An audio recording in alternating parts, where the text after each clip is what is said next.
সাহারির ক্ষেত্রে যদি সর্বশেষ আপনি একটু আমাকে বলতেন, সাহারির বিনিময়ে আমরা কি ফজিলতটা পাবো? সাহারি হচ্ছে রোজার একটা অন্তর্ভুক্ত।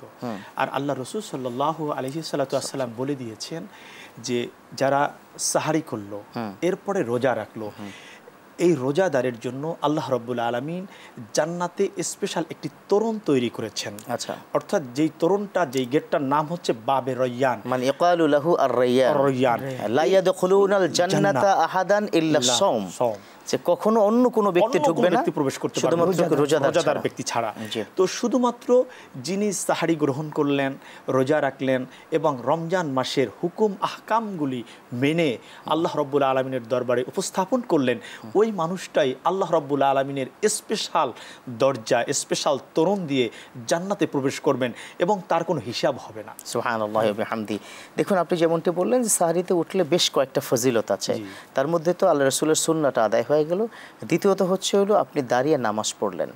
একটা হাদিস তো আছে, তাই না? মান কামা রমাদানা ঈমানান ওয়া ইহতিসাবান গুফিরা লাহু মা তাকদ্দামা মিন যামবি। কামা বলতে গেলে কি শেষ রাত্রে দাঁড়িয়ে কি নামাজ পড়ানো কি বোঝাচ্ছে?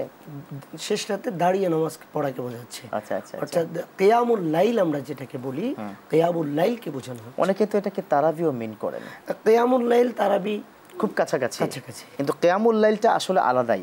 কিয়ামুল লাইল হয় শেষ, তৃতীয়াংশে, শেষ অংশে আমরা যেটা করে থাকি।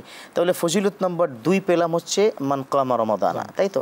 এটার কি রেজাল্ট কি বললেন আল্লাহ রাসূল? গুফিরা লাহু মা তাকদ্দামা মিন যামবি। এর অর্থ কি? আল্লাহ রাব্বুল আলামিন মানুষের সমস্ত গুনাহকে ক্ষমা করে দেন। পিছনে যেগুলো আছে, জীবনে যত অপরাধ করেছে, গুনাহ করেছে, অন্যায় করেছে, আল্লাহ রাব্বুল আলামিন এগুলো ক্ষমা করে দিয়ে একজন মানুষকে নিষ্পাপ করে দেন। সাহারির সময় অনেক ইয়াং জেনারেশন, এই তো এখন অলরেডি চলছে, তাই না? তার জিএফকে, তার গার্লফ্রেন্ডকে ছবি তুলে পাঠায় যে আমার 10 রকমের খাবার। এবার এই ব্যক্তির সাহারি আসলে কোনোভাবে কি কবুল হওয়ার সুযোগ আছে? রাখবে না, কারণ রাসূলুল্লাহ সাল্লাল্লাহু আলাইহি ওয়াসাল্লাম বলেছেন, যে ব্যক্তি অশ্লীলতা থেকে বিমুখ হতে না পারলো, ফিরে আসতে না পারলো, তার সাহারি খাওয়া, তার সারাদিন উপাস থাকা, এটি শুধুমাত্র উপাস থাকাই হলো, এটা রোজা হলো না, আল্লাহর প্রয়োজন।